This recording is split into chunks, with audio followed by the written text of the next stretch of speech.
Welcome to Penrose Learning, where we make understanding easy. In this video, I will explain how to use nested if. Let's dive into understanding what nested if statements are and why they are a powerful tool in programming. Essentially, a nested if statement means you have an if-else structure completely contained within another if or else block.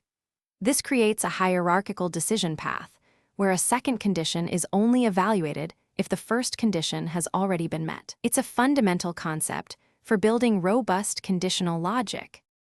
You'll find nested if statements incredibly useful in many programming scenarios.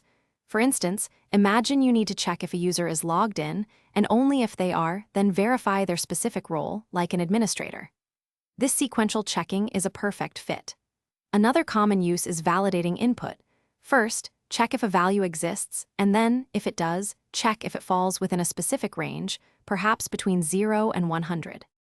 While powerful, it's wise to use nested if statements judiciously.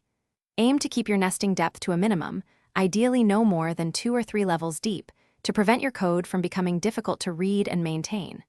For simple combined conditions, using logical operators like and or can often make your code more concise.